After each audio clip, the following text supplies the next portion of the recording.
Hello everybody, welcome to Review a Day episode number 3 for Friday, August the 15th, 2008. Welcome to Review a Day, the daily video blog where I review a movie 7 days a week. My name is Leland Brungard. Welcome, thank you for joining me. The film I'm reviewing today is the newest Seth Rogen comedy, Pineapple Express. Pineapple Express is directed by David Gordon Green, who is really up until now known as he's directed a lot of indie flicks. He directed a movie called Snow Angels and another one called All the Real Girls. Haven't seen either, but they're on my Netflix queue, and so I'll probably be doing a review a day of them sometime in the future, so stay tuned for that. This movie was written by Seth Rogen and Evan Goldberg, who brought us last summer's Superbad with Jonah Hill and Michael Cera. This movie stars Seth Rogen, James Franco, and Danny McBride, who was also in Tropic Thunder, and he has supposedly a hilarious kind of indie comedy he's in called The Fust Fit Way, where he's a karate teacher, which I've really wanted to see for a while, and I hope comes out on DVD soon because I've been hearing so much about it. Pineapple Express is about Seth Rogen, who is he serves subpoenas and stuff like that. He's a stoner, he drives around all day. James Franco is his drug dealer, and he hooks him up with a special kind of weed called Pineapple Express. Seth Rogen witnesses a murder, throws the pot out the window. The drug dealer finds the pot and tracks him down because it's so rare. And James Franco and Seth Rogen spend this whole movie trying to kind of find their way out of this mess, and comedy ensues. What really works about this movie is, first off, the comedy. When this movie is a comedy, it's banging on all cylinders. And specifically when Danny McBride comes into the movie. The first 15-20 minutes of this movie were funny, but I felt once they got to Danny McBride's house, who is James Franco's dealer, it just took to another level. Danny McBride is such a great comic talent, and I'm so excited to see The Fist Way. Danny McBride was very funny in Tropic Thunder, but in this movie, to me, he steals the show, which I loved. One of the best parts of this film is when they first go to the drug dealer's house, there's a fight scene between all three of them, which is probably the best action sequence of the film. It's really inspired and funny, and to see these three guys bounce off of each other is great. They're throwing ashtrays at each other, they're beating the shit out of each other with dust busters, and it's so funny. They're busting down doors, and that action sequences works so well in this film, and I wished all the action sequences were this good, because they're not.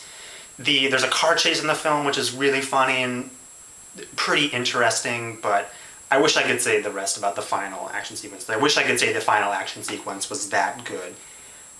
But I am so glad that James Franco is in this movie and that he's doing comedy again. I'm a huge Franco fan from Freaks and Geeks. I love him on Freaks and Geeks. I'm so glad that he's not doing another pretty boy role like Harry Osborn. I love him in the Spider-Man movies, but this is the kind of stuff he should be doing, character-based roles like this, because this is where he's truly great.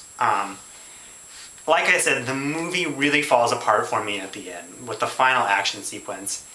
It just felt like kind of a bad action movie at the end, and I know that's what they were kind of trying to go for, but while the rest of the movie was, the rest of the fight sequences and car chases were so much fun and so funny, this one was just, it's a boring shootout, and I wish there was something more to it. It feels long, and for me, the action sequences didn't pay off the way they did in Tropic Thunder, or a movie like Hot Fuzz, which has a fantastic ending sequence, which is so well directed and so funny. I think this movie was going for something like that, but ended up falling a little short.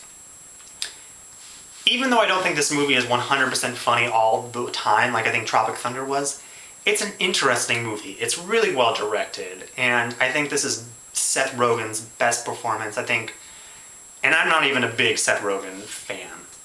What I do like about Seth Rogen movies, though, is while he's not the funniest person I've ever seen on the screen, he surrounds himself and lets other people show off around him, like Danny McBride, or like in Knocked Up with Paul Rudd. It's just, he makes these movies to showcase other people. And I don't know if that's what he was going for, but He seems to end up doing that a lot.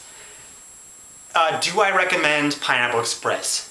I do. I completely recommend Pineapple Express. I think it's far more successful and far funnier than Superbad was, which I have kind of mixed feelings about. So, I mean, if nothing else, you should see this movie for James Franco and Danny McBride and, you know, even Seth Rogen, to see this really great fight sequence between them all in the beginning, which is just hysterical. And that was definitely the highlight of the movie.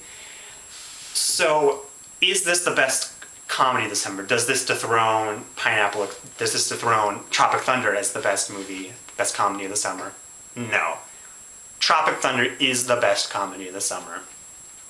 It was so inspired. It was genius. It was so funny. I haven't laughed that hard in the theater in such a long time, and Tropic Thunder just surpassed it on every level. And if you haven't seen either of these movies, go out and see them, because I think everyone will really enjoy these movies. They're great.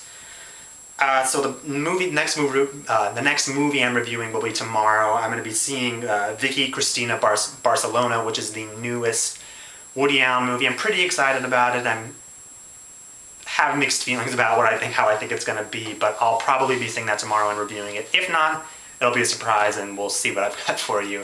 So thank you for watching, and I'll see you guys tomorrow.